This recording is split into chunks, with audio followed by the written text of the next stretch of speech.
This is all wrong. I shouldn't be up here. I should be back in school on the other side of the ocean. Yet you all come to us young people for hope. How dare you! Boring. Boring. Boring. Okay, you gotta work. Don't tell us what we're gonna feel. We're trying to solve a problem. Don't tell us what we're gonna feel. I'm not telling you. Because you're in no position to dictate that. Remember what you're doing. You're in no position to dictate what we're gonna feel.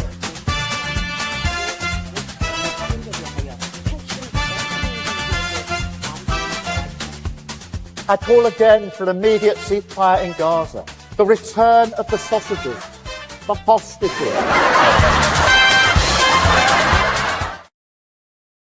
Welcome one and all to Lembit Öpik Live here on Unprecedented TV, where we find the facts, kill the spin, and tell it like it is as best we can.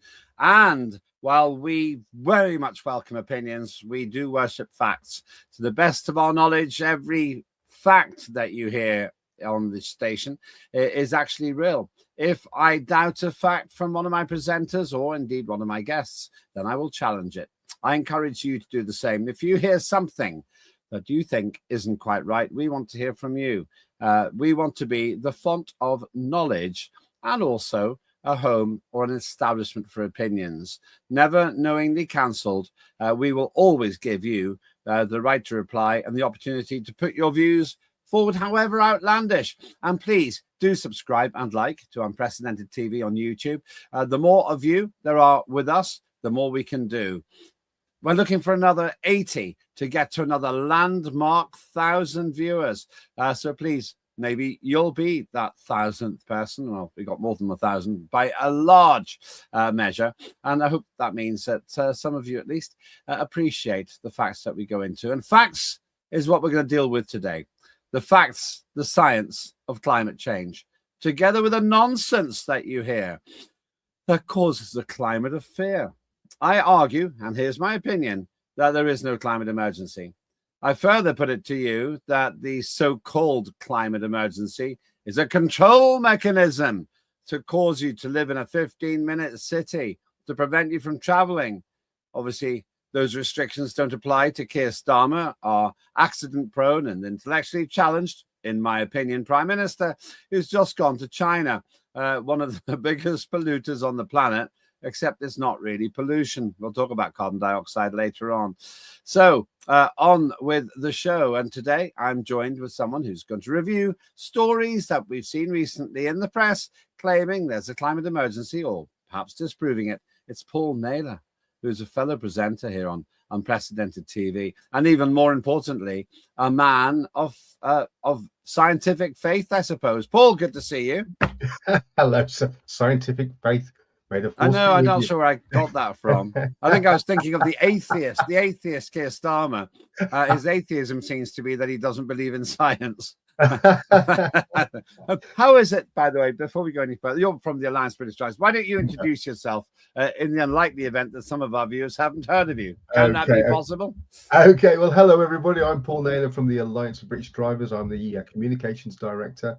And the Alliance of British Drivers, if you head over to abd.org.uk, what we do is, and it's been going on for a number of years now, we basically campaign on behalf of these 37 million or so drivers in the UK on their behalf on matters that are important to them. So it really is important that you engage with us, because what we can actually provide is lobbying power. There's a number of things over the years that we've been able to sort out, or certainly have a big opinion on. We regularly contribute to mainstream media when asked on various things that crop up, such as potholes, ULEZ zones. What's ULEZ? ULEZ. Oh, thanks for that. You started it. No, you didn't. You invaded Poland. Well, I can say it. I can say it. I know it's faulty towers. It's an ultra low emission zone. Thank you very much. There you go. You passed just. But any motoring matter that's just bureaucratic and just sort of lacks common sense, and basically that's what we're about. We like to take a common sense view of the world. We like to think that we are the voice of the silent majority. There's a lot of people out there that don't believe what's going on with the narrative that's been force-fed from government day in, day out, not only on motoring issues, but the wider story, such as net zero, climate change, whatever you want to call it. And today, Lembit and I will be talking about probably more leaning into the climate than motoring, but it does touch on each other quite often. Are you trying to take over the show, Lembit and I? You do your job, I'll do mine. Right, sorry, pal? Boss. Sorry, boss. I am the law. Boss, a plane. Who am I? We received no transmissions. No, go on. Anyway. Never. I'm expecting a crook to come along now and drag me off. I'm not sure that happened in Star Wars. Oh, dear, it's awful. Oh, dear. Never work with children and animals, they say. Right, I'm getting an instruction from the gallery which says get on with it. Right, okay, so let's do that.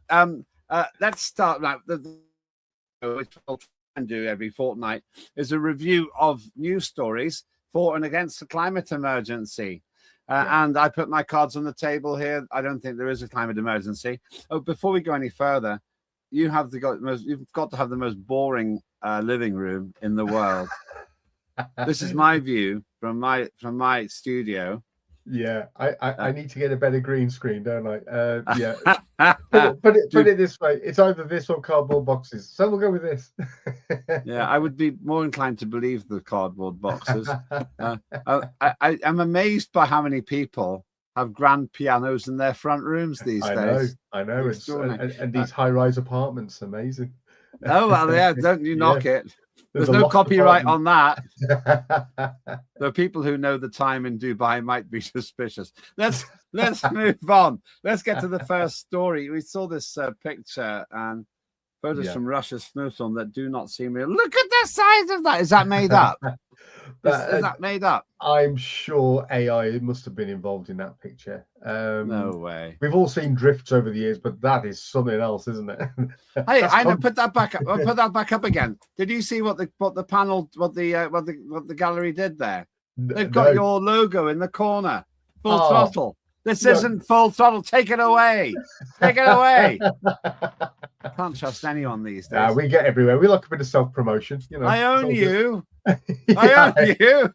I own you. My blood sugar level's all wrong. Just get on with it. Yeah, get on with it. Okay. Tell me to get on with it. Here we are. When the code red narrative meets 5 meters of snow, the belief gap widens that we are up. Are we managing the planet or just a net zero business model that ignores the cold, hard facts? While the UN discusses a 2050 boiling point, the Northern Hemisphere is currently buried in a 130-year record whiteout, from 16-foot drifts in Kamchatka to record-breaking depths in the Canadian Rockies.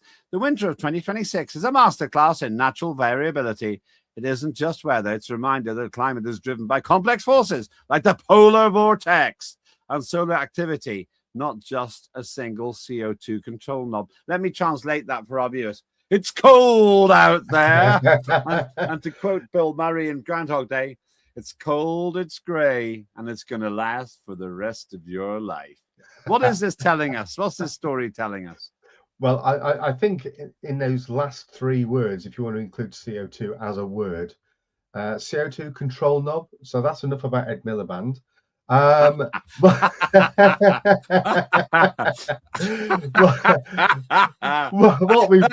was really good.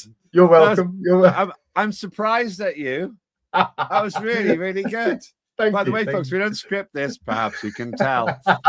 Right, anyway, what are we going to tell about Britain's favourite control knob?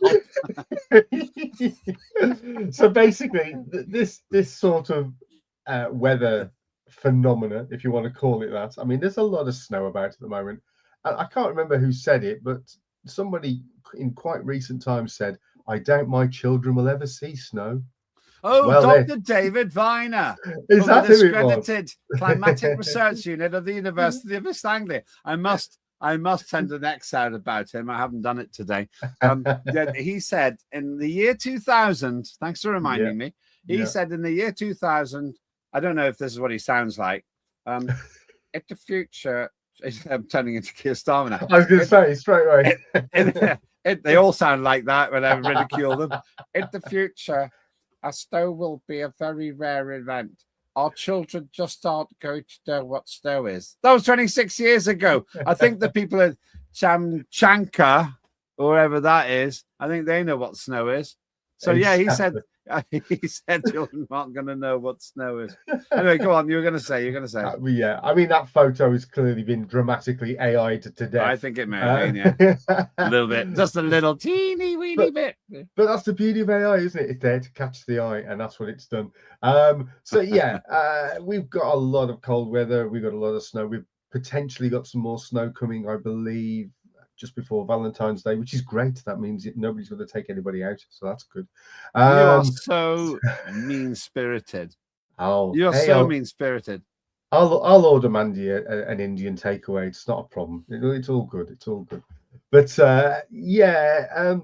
we've been constantly forced this CO2 narrative that says that all these things that are going on, all these little bits and blips in weather, are down to us, and we're being made to self-flagellate over something that isn't real. Basically, I'm the same as you, Lembit. I just think this whole thing is a nonsense, and I think it's as much about trying to level up the wealth of the planet, which is a dangerous thing to do because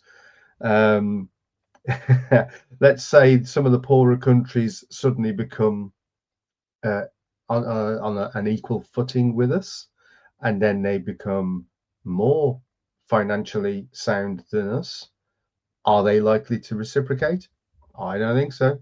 They're going to be very happy to be the new big boys in town. So I think that there's more to do with managing the planet than actual climate. You're willing to boil the earth just to stay richer than the poor.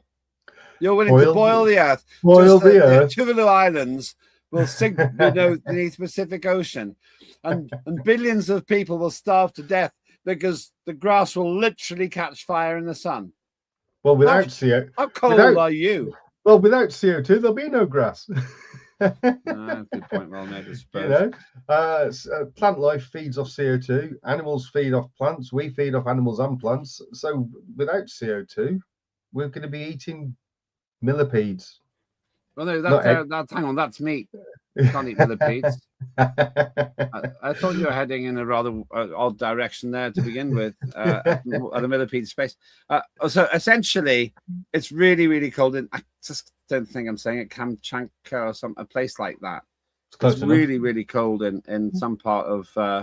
Can you just put it on the screen? I'm trying to get that right. I don't know if they're going to put it on. Kamchatka, I've got on my screen here. Oh, that might be it then. Yeah, Kamchatka. Yeah. Apologies to viewers in Kamchatka, but you try and say Lembit Öpik right, and then Paul can't. Yeah. So thank you. And apparently the depths in the Canadian Rockies have been sort of off the charts as well. Paul Naylor. That's what you'd be called. Paul Naylor. It would be. That's what you'd be called there. So right, we've dwelled a little bit rather substantially on this one. Oh, incidentally, my team got this up for you. There we are. Yeah. Do you know why that's there? Do you know why? Go on. Because you said you're going to have an Indian takeaway. Aye. Northern India buried. Eastern Europe's deep freeze. Apparently, that's not Northern India. That's America, isn't it? That looks like America. Yeah. Okay. Well, they're getting me back for moaning about the Full Throttle logo earlier on. But let's talk about America. They've been having phenomenal ice storm, mainly. I think quite a lot of snow as well. Yeah. Now, just at this point, what's the difference between weather and climate? Well, I think for the normal man on the street, they would see both of them as just being the same thing, really.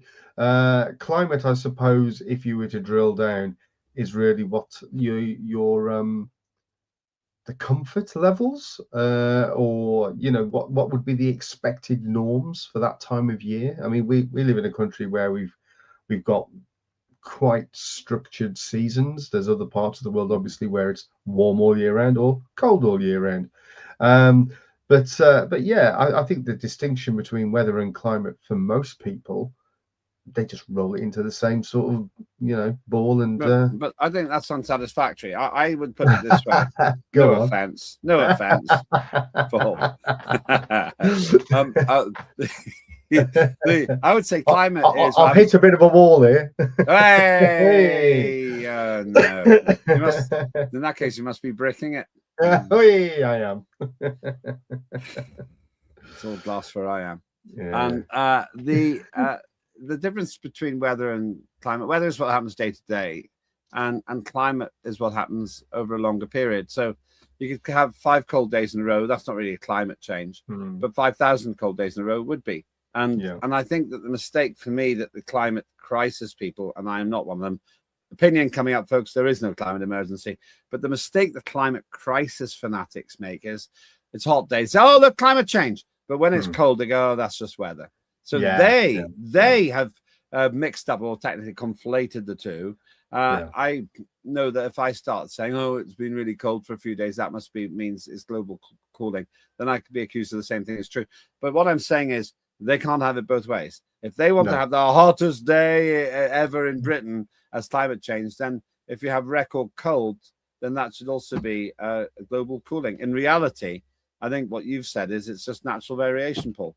Yeah, it is. It is. And you're right. The way that the news, the sort of general media jump on these things is you'll see the headlines come up on the late evening news. There might be some story about war or whatever. The next one comes up about the weather. And then when they dig deep into that story, it's just nonsensical. It's just they make such a drama out of a very hot day or a very cold day or, a lot of snow. Why make such a fuss about it? You could quite easily flip it the other way and say, oh, isn't it a cracking day today? I've had 2 Soleros and a Magnum. Or a snowy day, the kids have been able to go out and build snowmen. Are you being sponsored? No. other ice cream treats are available. Very poor recovery there. Let's talk about. We dwelled on that quite a lot. I just want to say, can we just talk about America briefly, and for a whole different show. It seems to me America really is having a lot of cold weather at the moment. Yeah. So Dr. David Viner can't say to at least 200 million Americans, your children just aren't going to know what snow is. Your children are adults and they know what snow is. Maybe he thought, for 4 years it's not going to snow. Then it's going to get really, really cold. I just assume that everyone who talks rubbish sounds like Keir Starmer, apart from Ed Miliband, who literally sounds like this. So let's move on. I thought that was better, and I deserved more of a laugh. Do you do the voiceovers on Spitting Image? Oh no, actually, I don't. This is a job waiting. This is a clue from the gallery that we got to move on. We've got to go to the break. We're over time for the break now. Right, this one. Scandinavia breaches -40 Celsius. Rare snow hits eastern Morocco. Guatemala drops below freezing. Rare 5 Celsius rains in Delhi as northern India shivers. Antarctic shows no meaningful warming since 1979. It's a climate crisis, Paul. We're freezing. We're all doomed. We're all doomed. I mean, sensible people with common sense will look at that and go, it's just a blip. Things will change. It'll all get better. Don't worry about it. It's going to warm up soon. It's winter. It's winter. And if these are rare events, well, then that's exactly what it is. It's a rare event. I bet you they don't have the same situation next year. It's just a nonsense, isn't it? I mean, what do you read into it? When you see something like that, do you panic or do you just sort of shrug your shoulders and go on to the next thing? What's your thoughts? My thought is simple. I think it is getting quite interesting. There are so many cold weather events. I would say we're getting close to statistical significance here. I do think that we're heading close to what you might say is a cooling phase. I'm sure from my opinion point of view that we are heading to a cooling phase because there's a natural cycle. We've got to the warmest time, which is good. That's good for life on Earth. And then we get to a cooling phase. So what I think is that there are so many individual events from New Zealand through to South Africa, and they're all bits of weather, but there's no way that the stupid catastrophist commentary is proving to be right. And they brought it on themselves. They're the ones that said children wouldn't know what snow is. So first of all, I don't think there's anything to be afraid of. And secondly, I do think, quite interestingly, we might be in the beginning of the cooling phase. Paul? Yeah, I think the other thing there is that all the blame is being put on CO2, which is a ridiculous way to look at things. Instead of trying to come up with solutions, pointing the finger at something that is actually necessary to life. And the amount of CO2 that we produce in comparison to what goes on in nature with cows and whatever else, it's insignificant, the amount that we produce.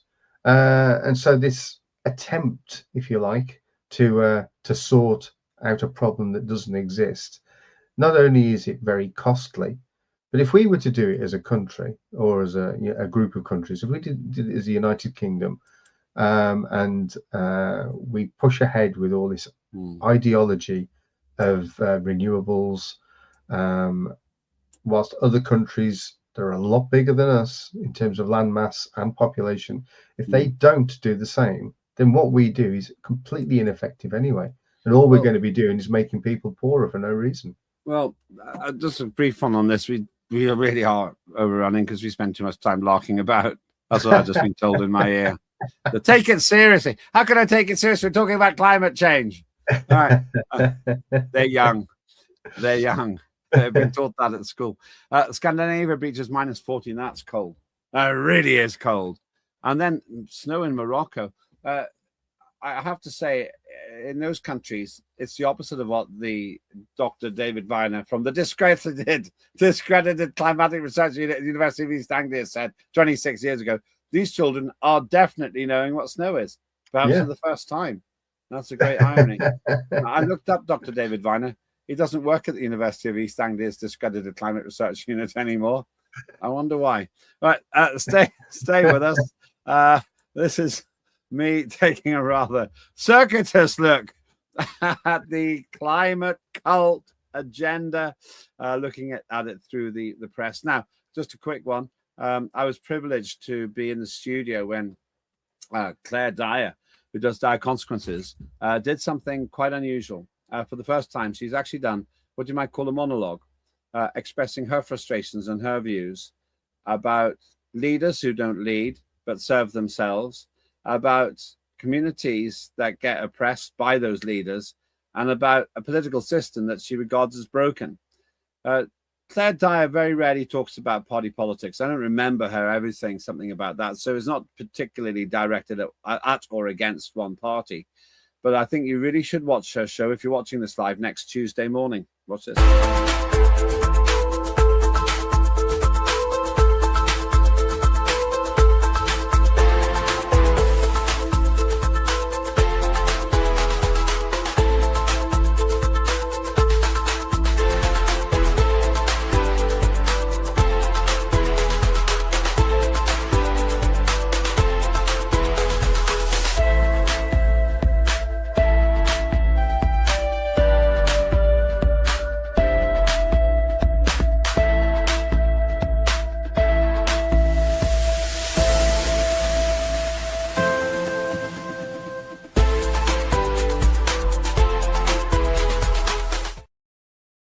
That's Claire Dyer with Dire Consequences. Fascinating. And you'll find all of this in our archive as well. And you can get that by subscribing and liking to Unprecedented TV on YouTube. You can follow me on X at Lembit Öpik. The revolution has started. It's running and it's going strong. With me still is Paul Naylor. There he is in his rather uninspiring living room. I'm not sure how I can exactly put it. Your place looks really boring. it's very small. When they come round, do they ever comment about how boring your background is? No. I mean, I can switch it. I can switch it off, but there's an utter mess behind me, so I'm not going to. Don't do that. You were trying to product place in a shameless product placement. You're just having a sup on your USP cup. There you go. USP mug imported from the United States of America. Thank you, Sarah, our chief operating officer. So that went from being 50 cents a mug to about $60 a mug because of the import. In 3 seconds. Oh, don't start talking about tax. They'll come and knock on my door. Go knock on the door, thanks to you now. Oh, lights out. Put the lights out. Tell them what on it. Let's carry on then. This is an unusual one. You can tell us about this. What's the story here? What's this about? So basically, the climate agenda, with everything that's been going on in the weather, but also just the weight of popular opinion, where again this comes down to a lot of people not voicing their opinions, and unfortunately we are growing up in a time where opinions are being suppressed, but a lot of people are now turning their back on the climate agenda that is coming from the government, the narrative, and basically what was a gradual turning around of the voices out there that are saying this is nonsense, it's suddenly becoming a louder voice. So the climate narrative is being challenged at last. It's a little bit how politics are changing in our country. It's we're living in probably the most interesting times. Like I say, opinion is suppressed. The one thing that I always say, and it at a grassroots part of things in terms of schooling, and when I say schooling, I'm talking from sort of 4 years all the way through university. Back when we did that, Lembit, we were when you did that. Yeah, when I did that, we were taught how to think, not what to think. And that's the problem that we've got these days in society. Exactly. That's why I studied philosophy. It was thinking about thinking, and now you're not taught that. You're taught what to think, as you say. By the way, I've just been told off because I have denied people free speech. I haven't read their comments. I'm coming to that now. I think ever since I mocked them for having your Full Throttle logo in the corner, they got rather mean to me. Ricky Sickles, who happened to know fact, he's in the Philippines. Fact, he says, okay, where's he at? I don't know. Oh, hello, bro, you're late. Oh, that was from the beginning of the show. Yeah, I was late because what somebody did, well, somebody came and messed with the studio, and things weren't as I wanted them. And I am the law. Dubai wasn't where Ricky. It should be. Ricky, whose bedtime must be 5 p.m. then. He's moaning about that. Ricky adds they got 2 feet of snow in Dayton, Ohio. That's interesting. I've been to Dayton, Ohio. Nearly got frostbite there at the best aircraft museum in the world, which is in Patterson Air Force Base, actually. Show the shirt, look good. Show the shirt, look good. Oh, it's a t-shirt. No, I tried to use my teacher's jacket because I was on with you. You're looking like I said to you off air, you're looking very much like Adam Hills off The Last Leg to me, but that only works for people who watch lightweight carbohydrate TV. I suppose, though, that sort of programming would look interesting if you live in a room like yours, or if, like me, you're a type 2 diabetic and you've got to avoid carbohydrates. So there you go. That's almost woke. Just trying to shame me. Woke. A non-shame crime. Right, Christopher Jennings. Hello to Christopher. The last 50 years of false predictions are getting people ready for 20, 30, 15 minutes city slavery. I totally agree with you. Yeah. Ricky, who's on the go here. With the moving of the magnetic pole and India draining their aquifer and China building so much that they have about doubled the weight of their land, which has tilted the earth a few degrees. No, that last part's made up, Ricky. Basically, if everybody in China jumped up and down at the same time, do you know what would happen, Paul? Very little. There'd be a lot more knee replacement operations in China. Right, Ricky has become obviously a little bit more exasperated as the show's gone on. No wonder the weather sucks, he says. Professor Sickles, take a bow. Christopher says, natural variations of false weather station analysis. That's right. So we won't go into it today, but maybe a future show. Maybe I'll do a special on this. Yeah. I know you're into the fakery of weather stations, and your mate, Brian Gregory, who did a great show. He's doing some great shows abroad recently. That'll go out quite soon. I'm very big on showing that. Christopher, again, the data shows cooling with variations, i.e. peaks and troughs. That's right. And then Christopher Jennings said, now see if you understand this one. Unless you play hockey. What do you think Chris is referring to? Now, that's a real anorak joke, Chris. Go on. I'm guessing that this is good weather for ice hockey. No, you're wrong. I'm sure he's referring to a chap called Michael Mann, who made something called a hockey stick. We said, oh, the temperature's been like this, and now it's gone up like this, and we're up to burn. Off the screen. Look, it's off the screen. It's off the chart. It's so hot. So he's talking about a hockey stick, which is also discredited. Do you know who Michael Mann, who's discredited in my view? Michael Mann, do you know, he tried to sue somebody who said that he'd done bad things, and he lost the case. I think. I can't remember quite how that ended, actually. I'll be careful. Look, Michael Mann, I'm really sorry if I've apparently libeled you. I'm really, really sorry. I don't mean a thing. I'm sure you're a great scientist. Do you know who Michael Mann used to work with? Oh, the only Michael Mann that I can think of, he was a documentary maker. No, he's a totally different guy. This guy worked at Pennsylvania State University, and he's this climatologist. He used to work with the discredited climatic research unit at the University of East Anglia. Fact. Hey. That's a fact. That the second part is discredited bit, is my opinion. And Ricky Sickles, who's still up in Philippines. I haven't had your hot chocolate yet. Watch out, by the way, product placement coming up in a moment. Oh boy, you're a hoot today, Lembit. Thanks, Ricky. Right, here we go.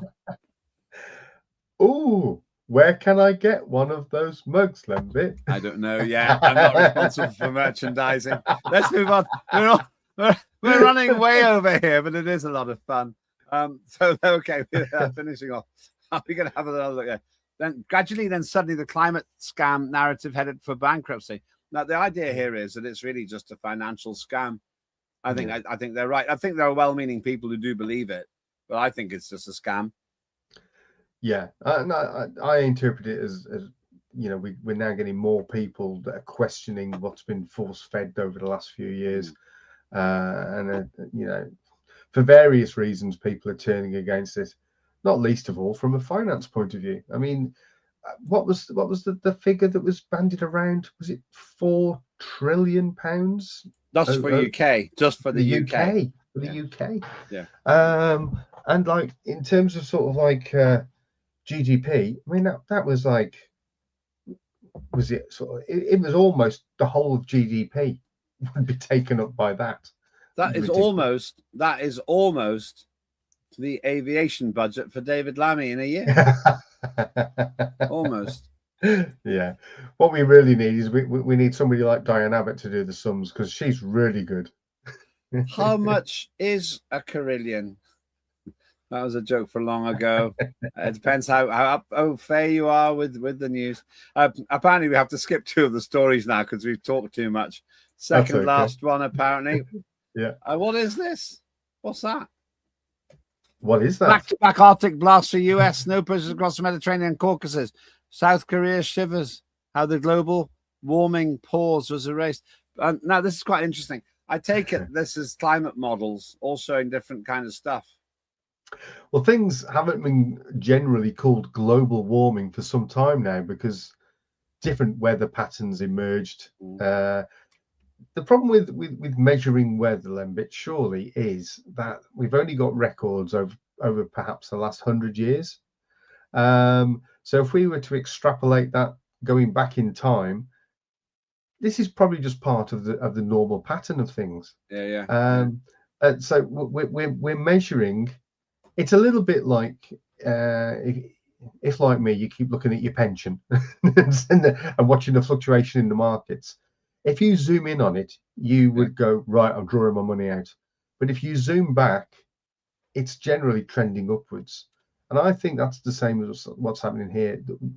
All this weather panic, and it's a way of suppressing people and sort of making them think that the things that hopefully supposedly looming but hopefully will go away, like these 15-minute cities, it's meant to make people feel comfortable rather than negative about being nurtured in such a way.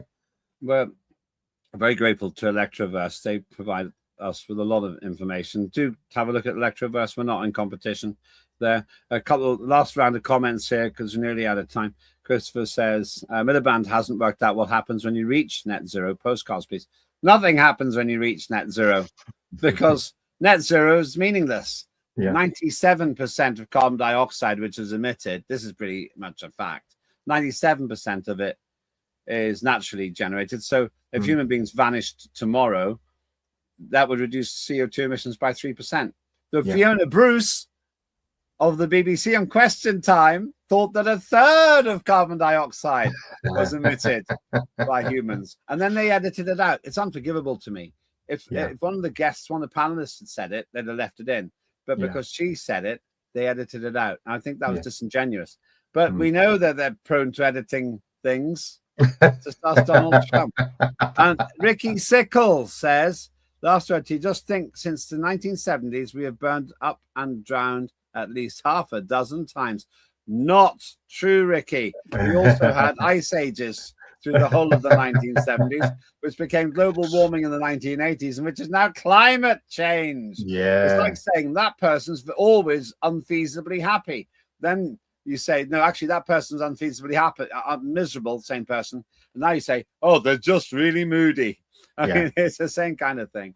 I was just going to say, when I mean, we're a similar vintage.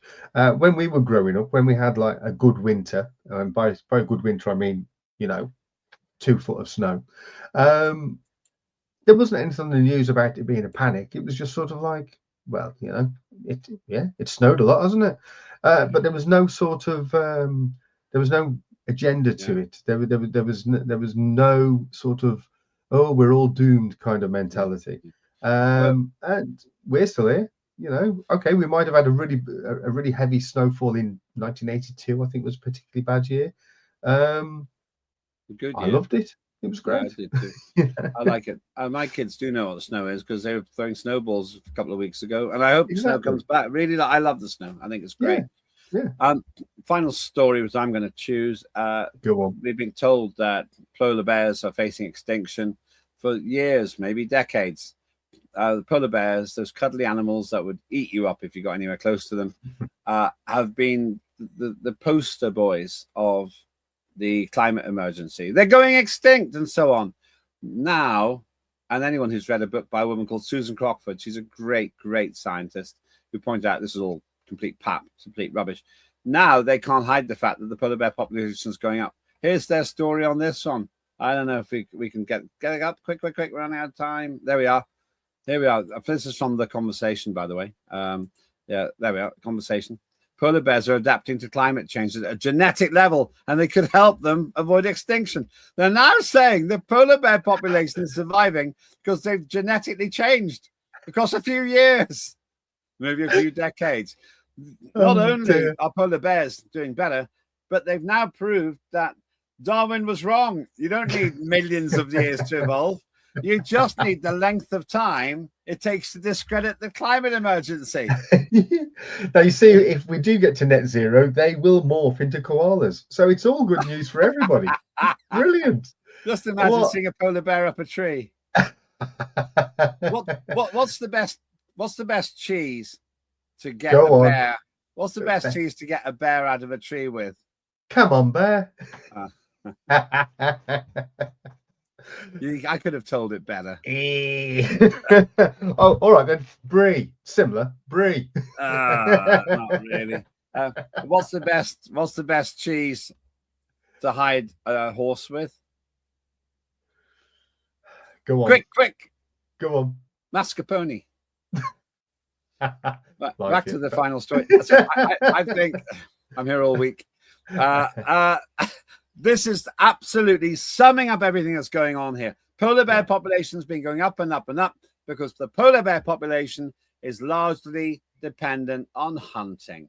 Yeah. To what extent are they being hunted? And when Eskimos aren't allowed to hunt them, then the numbers go up. There's something else that stands to reason. People say that polar bears depend on the ice to hunt. They actually depend on being able to get into the water to hunt.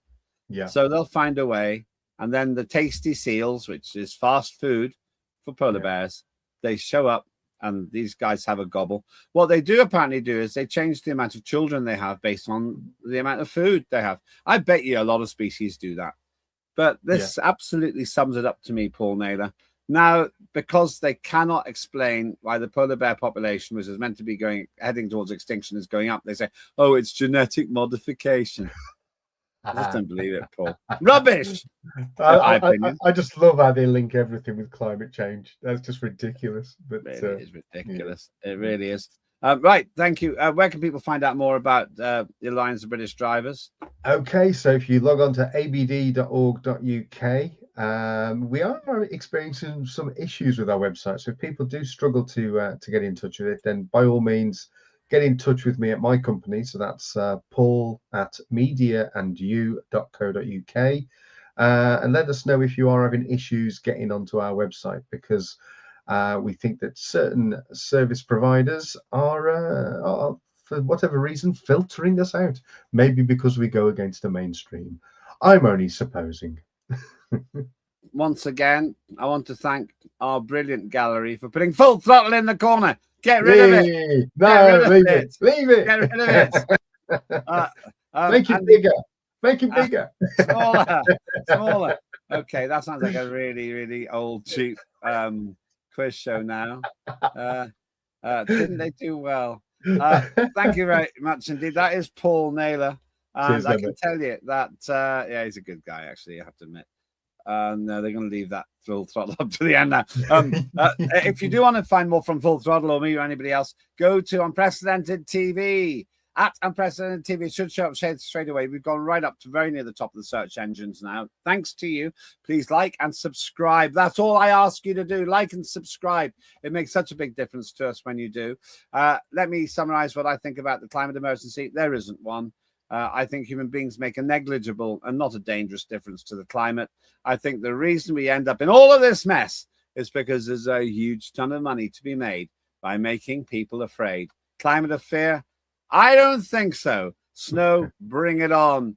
And Dr. David Viner, my children do know what snow is. And if you have any, I bet so do yours. Have a very white February. And I'll see you, well, I'll probably see you over the weekend, actually, because we've got some specials coming up if you're watching this live. But just one more thing, please, please, please, whatever you watch next week, on Tuesday at 0800 GMT, please watch Claire Dyer. It's an amazing and very honest, and actually, I think, a very moving explanation of why Claire Dyer does what she does. She stands in the line of fire when it comes to quite serious restrictions on your freedoms, so that you actually have the right to listen to us, disagree, shout at the screen, whatever you want to do, but to be a free person. I'm Lembit Öpik. This is Unprecedented Television, and that was Lembit Öpik Live. See you soon.